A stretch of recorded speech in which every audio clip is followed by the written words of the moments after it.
This particular course we have designed for the people who are actually looking for cybersecurity domain and who want to learn IBM QRadar and who want to work in SOC environment. So here in this course, we are going to cover basically the tool IBM QRadar, admin related part and as well as analyst related. So this particular course contains two modules. One covers completely about networking and the attack related things and how to prevent attacks and how to tackle the attacks. So these things we will learn in the first module.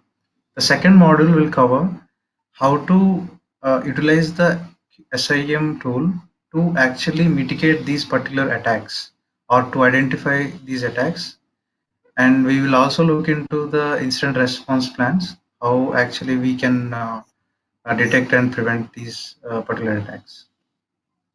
So uh, I would actually first explain what exactly the SIM is. In this particular, we will just look at the overview of the SIM, and I will just give one particular topic. I will just show the course content to you. What are our roadmap in this particular course, and I'll just explain one basic concept of the networking at the end. So let's first understand what exactly uh, this particular course. Before that, I would like to introduce myself. I am Venkat. I am currently working as a security consultant in cybersecurity landscape. So initially, I started working as a network security specialist. Later, I moved to the SOC domain, and currently I'm working as a security administrator. I work on IBM QRadar as administrator, and also I do automations in security. Basically, I use SIM tool and other incident response platforms like Resilient to do these automations. I make that handlings automations and all. Yeah, that's all about myself. And as I said, basically, cybersecurity is have great knowledge on the technology that we use. It's not about we know how to write a code or how to present this code or how to develop app. It's not like that. So basically, cybersecurity is about learning all the technologies, understand something out of it, and apply that knowledge to work smartly. Smartly in the sense to avoid the attacks or the any kind of malicious activities in the network. So I would say like since the people who are willing to or actually planning to join this course, they must be already. I mean, already actually they are very much motivated about the cybersecurity program or the IBM QRadar admin training. I just want to explain the cybersecurity in a single line. Like it is actually the inch depth and mile wide. In the sense, you have to learn more things, more technologies, and each and every corner you have to know in the IT infrastructure, from the router switch to the Oracle database, Java, Python. I mean, you need not to know complete in detail, but you just have to have small knowledge, the inch of knowledge, and you have to cover a mile of things. So that's about this cybersecurity. So since there is no depth in the subject, anyone can actually migrate to cybersecurity from any kind of domain. All they have to know about know is some basics about the cybersecurity. So let's get started with overview of SIM on the QRadar. So what exactly? I'm just sticking to the like course that we are taking, that is SIM. So I'm just taking overview, giving you overview how what it is and how we utilize it in the organizations. Yeah. So the SIM solution generally is designed to keep the complete organization in a single page.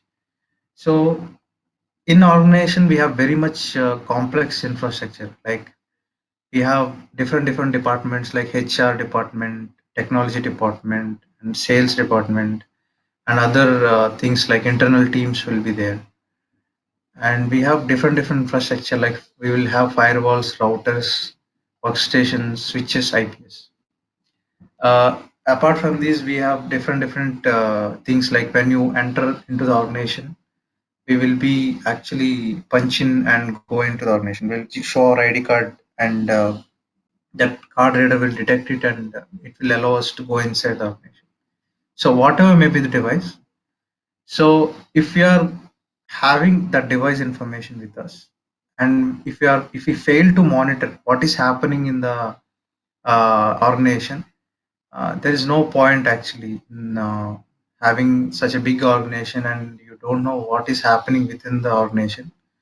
And if you are not able to control what is happening, it actually doesn't make sense, because it will not actually give us any business related advantage. So in this particular scenario, we actually think of people think of some solution that can actually give good idea where what is happening in the network, what we can do about it, and how to improve our business. So so they came up with the solution called SIM. SIM is nothing but security information and event management. So here in this SIM, what we do is we actually feed multiple device logs to this particular solution, and this solution will store the data and analyze that particular data and come up with some pictures. Picture, it will show some actually picture in the sense the scenario, what is happening. So let's say somebody in the network are trying to uh, access some restricted files. So in that case, one of these devices, uh, like IPS or router server, we will actually get to know what actually each device will do in detail in this course. So one of these devices will identify some person actually wanted to access some restricted file. So that information will come to SIM, and we will have some rules in the SIM which will give us the information that this particular user want to access this restricted file, and it will generate an alert. So after seeing the alert, the analyst basically checks who is the user and whether he is authorized or not, and then he takes the action against that particular activity. So this is simple use case I have explained, and this is not only for the simple from one device we got some this particular log and SIM analyzed. In SIM, there is a concept called correlation. Correlation in the sense it can actually compare the devices from two different log sources. Log sources in the sense these things. What are the input feeds? IPS, router, server, firewall. So in short, what I can say is that it is basically an administrator. It's a brain of the cybersecurity. It listens to every device and it makes the decision smartly and acts accordingly.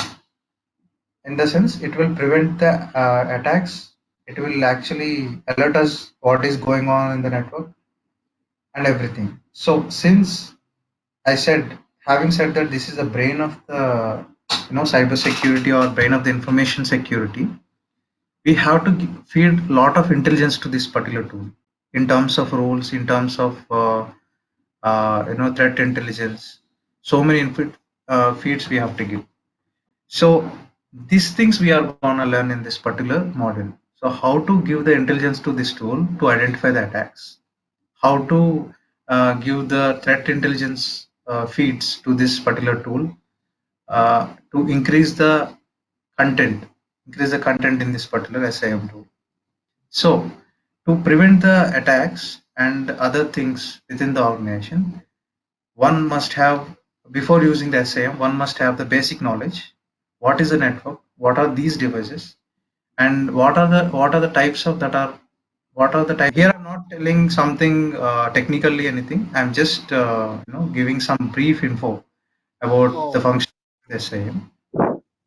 In the course, we will learn these things very detailed manner in practice. definitely. Okay. So, Yeah. I was explaining that the SIM basically gets inputs from so many devices within the network, within the organization, and it makes the decision and come up with some alerts based on the rules that we have written. So, to have like hands-on on SIM, to create rules on SIM, one must have the proper knowledge of the networking concepts and the security concepts. So which we are going to cover in the first module.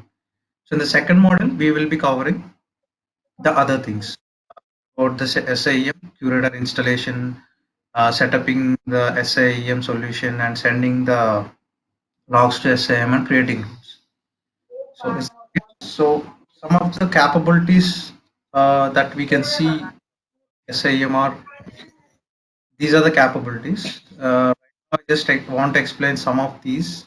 Going forward in the course, we will be seeing capabilities. We will also, test those capabilities, SIM capabilities, and I will also give some use cases or give you assignments to test some capabilities, so that we will get good exposure about the SIM. So before going to the actual demo topic, I would like to show the course content here to you once. You would have seen this, but I just want to explain why these are included in this and what are we going to learn, what tools we are using here, so that you'll have some basic idea.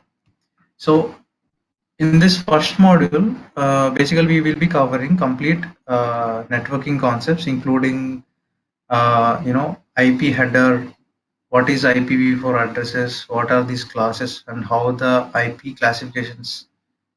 We can how can we do the IP classifications and subnetting concepts will cover, and we will see complete description about the TCP/IP layer, not like general theory. We will also see how these OSI layers are actually being covered. All these devices, network device. We will practically see how OSI layer is being implemented in the networks and what device will be placed in each layer of the OSI layer. It will not be like normal traditionally we see in the internet. It will be completely practical, and we can explain anyone easily the OSI layer after finishing this particular module. Then we will see the basic TCP headers, UDP headers in detail, and later we will come to the demo section about the packet analyzer tool, that is Wireshark. We will see how to capture the packets using Wireshark, and we will be doing some experiments with it, applying some filters and try to identify some uh, you know network level attacks here using the packet analyzer tool, that is Wireshark. And then we will get to know about some of the network devices, uh, each of the definitions, and what are the significance of each these devices, and what are the placements of these devices in the network. And we will be moving to the security concepts here.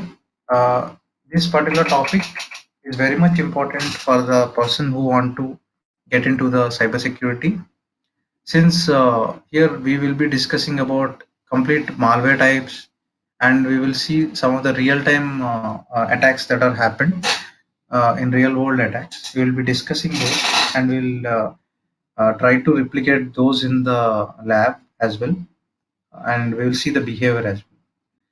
And then we will understand the operating systems in detail, Windows, what exactly the registry structures in Windows, and some of the basic commands that we use in Windows, networking commands. And we'll also see the logging mechanism how to check the activities within the Windows. Other than normal usage, generally we can use, everyone knows how to use the Windows, but we should know more than any others. Since we are in cybersecurity, we must know detailed knowledge about the Windows. And then we'll also see the Linux.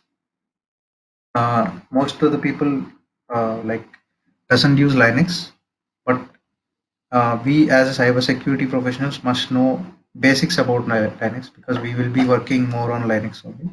So we'll be covering those basics as well.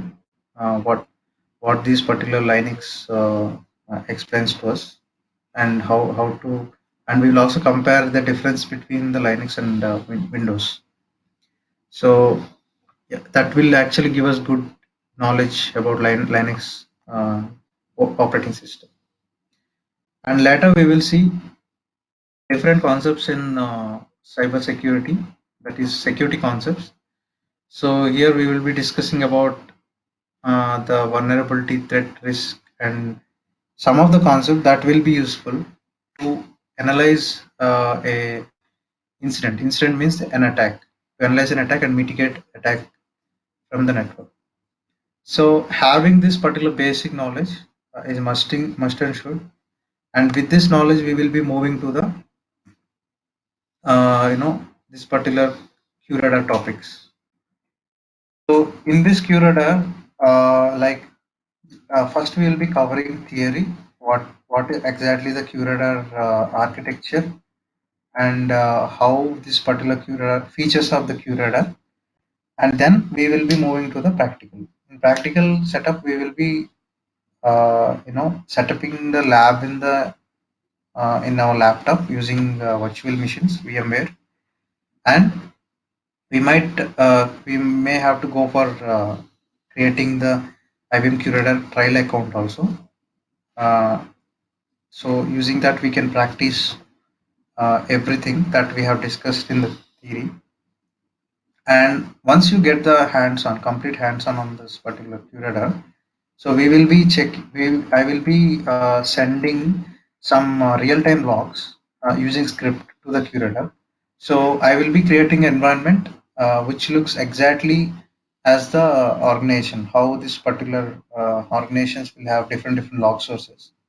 And I will be replicating the same in the test environment. Using Python scripts, I will be sending logs to the Curator. So after we get the logs in the Curator, and after analyzing the logs, we will be creating rules. Then we will get an alerts. So I will be giving some assignments to you to actually resolve those alerts and all. So by actually finishing those assignments, you will get clear idea about QRadar working, and as well as the attacks and how to tackle those attacks using the QRadar. So this is all about this particular course. And by the end of the course, uh, my expectation of the outcome that is being expected from this course is one who actually attended this course will be able to handle the attacks within the organization. He can analyze the attack and identify the root cause of it. He can create rules in the QRadar to identify the attacks. He can create reports and dashboards. He can create dashboards in the QRadar to actually see the attack pattern and all. And he will be able to manage the QRadar. Like he can actually install the new QRadar on the he can onboard the new QRadar in the organization. So these are the expectations or outcomes of this particular course. Well, this is the starting concept. In the first 2 or 3 sessions, we will be covering this. But I just want to give some overview of it.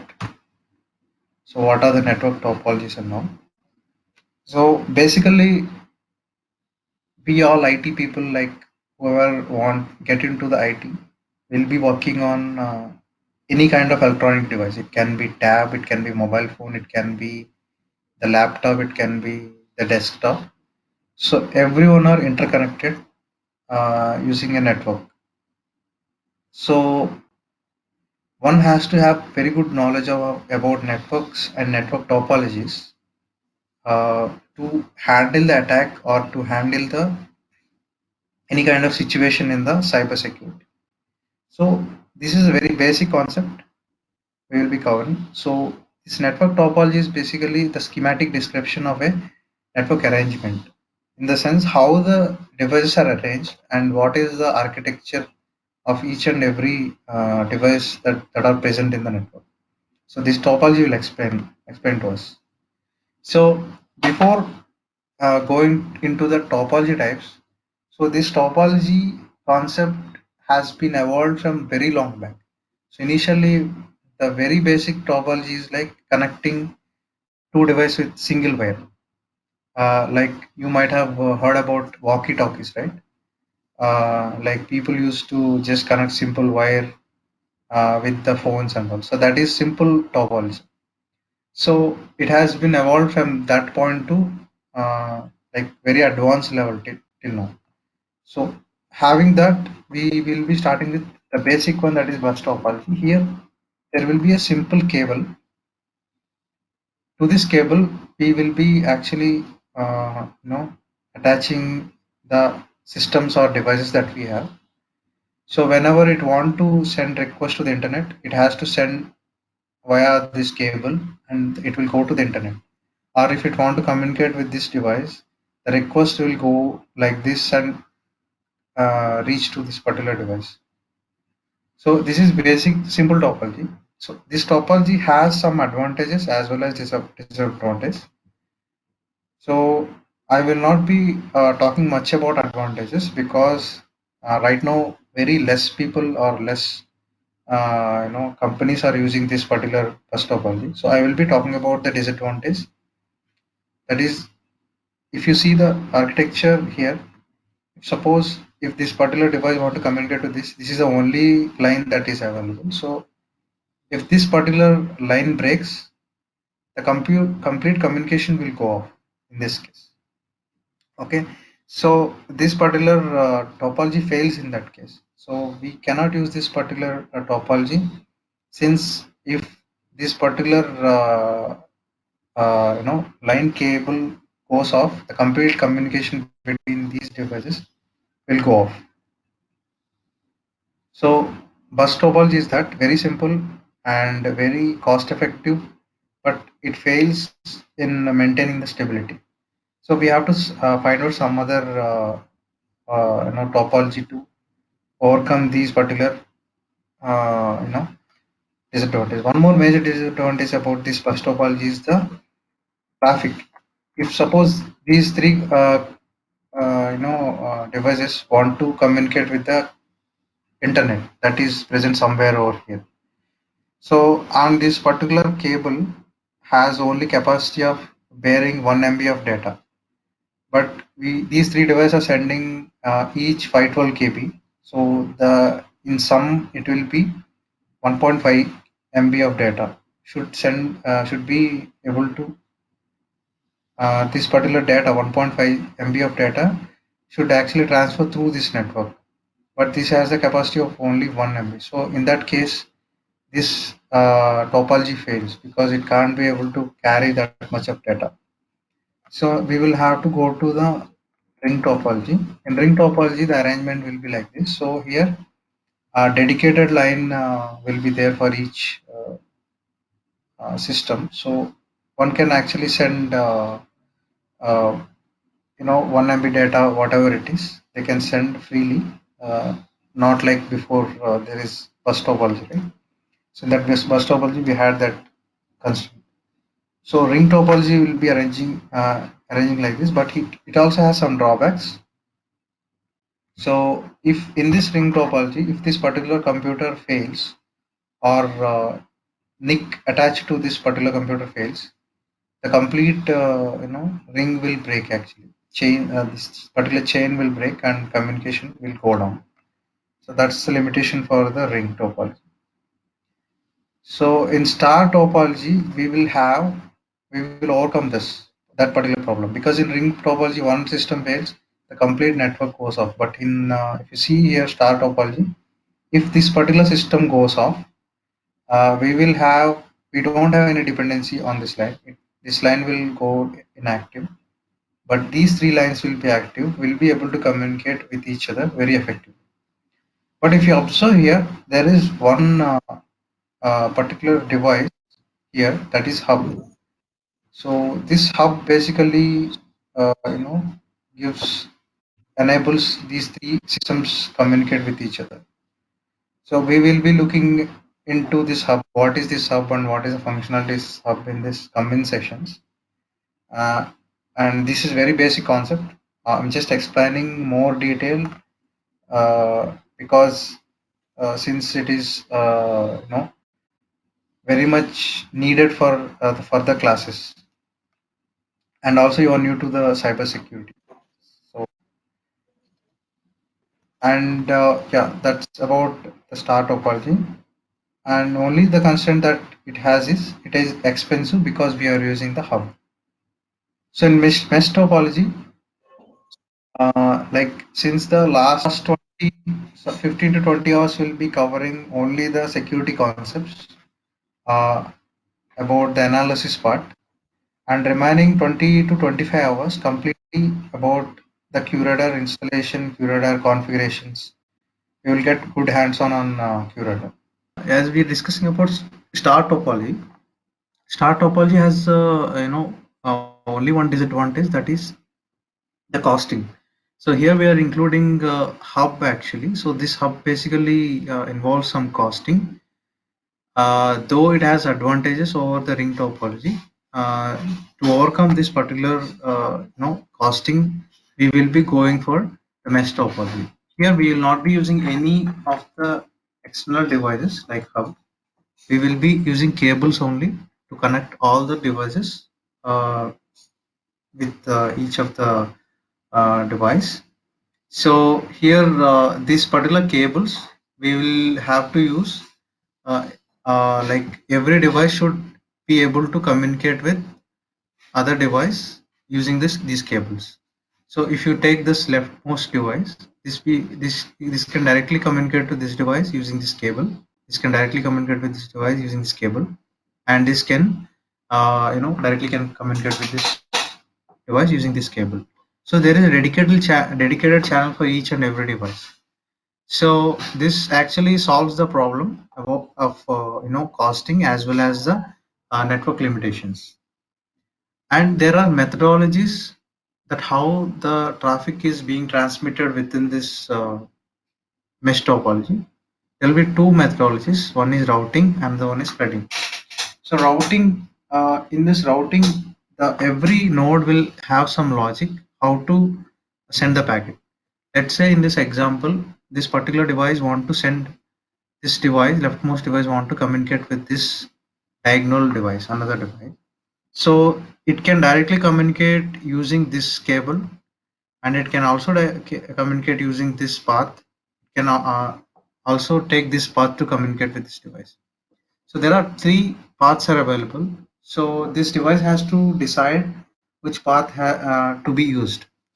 So the path finding, there will be algorithms which will actually give us the complete idea how which paths to be used.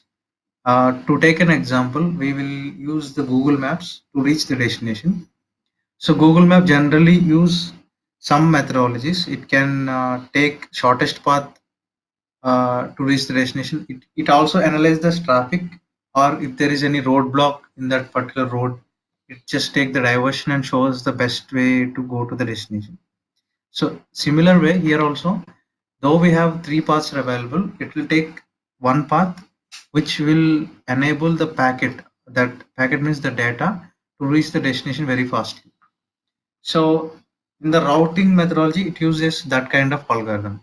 So it makes the decision based on the shortest path or the congestion, the traffic. It consider all the things and make the decision. And in case of flooding, flooding is nothing but sending packets to each of the path. So this path, it will just generate one packet, and it will replicate three packets in each of the paths, and the packet that reaches first to this device will be alive. Remaining two packets will be, you know, get uh, killed in this particular network. So that are those are the two methodologies that mesh topology uses, and using those things, it will come. The communication happens in the mesh topology. Might you might have got the doubt that how many cables to is required to connect these devices.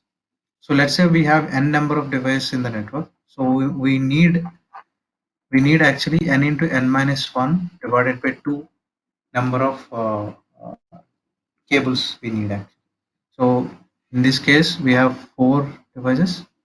So 4 into 3 divided by 2, that is 6. 6 cables are required. Same. So in tree topology, basically we have the arrangement in this way. So it is basically tree. We can call this topology as hierarchy topology also. So here the computers are assigned in hierarchical manner. We will be having root and then the sub branches and then sub branches. So there are the levels. This is first level, second level, and the third level.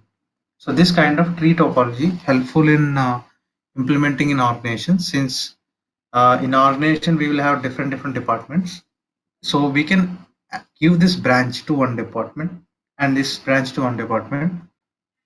Like this, we can allocate each and every branch to each department so that they can easily communicate within themselves. And when they want to go external, then it has to cross the this particular machine. It can be admin or whoever it is, head of that particular department. So this way we generally use the tree topology. So features is advantages. It is basically uses both the bus and the star topology. When we combine both the topologies, we will come up with this three topologies, and we can easily manage. And error detection is very easy. And error detection in the sense where the link has failed, we can easily identify in this tree topology or hierarchical topology. And the disadvantages is cost. Cost is the main thing because cables, too many cables we use in this particular thing, and maintenance also a bit difficult in tree topology. And finally, we have hybrid topology. Hybrid topology is a topology is combination of every topology that we have discussed till now. So it has the bus topology, it has the tree topology, it has the star, it has the mesh even. So complete. We may not use everything, but at least it is a combination of two, three topologies. So that's how it is, the topologies. So, so this is the basic topics that we have covered right now. So going forward, we'll be learning more detailed topics in practical with demonstrations. Reach out to these numbers. And yeah, so Sikinder, do you have any queries on this particular topics that we have discussed or about? It was a good demo. I just want to know one, that what is, that. So you said it's like, we going to cover everything into detail, right? Yeah. So we going to learn all these as in terms of implementation, correct? So that, when I get the implementation project, I should be able to do all these. Yes. Yes. First, we will be learning theory, and same theory we will be implementing in the lab. We will create a lab environment here, and then we'll be covering it in the lab actually. So everything, it's not like reading some book or something. We will be doing it practically. We will find out the results, and we will learn in that manner. Yes. All right. And So regarding the timings and the availability, yeah, you can get in touch with Kasha Training. So they will be actually clarify your doubts or regarding this query. They're the correct people to answer this question. They'll help you out on this. You can reach out to any of these contacts mentioned on the screen, contact number, email, or website. You can visit and just gather the information that you are looking for.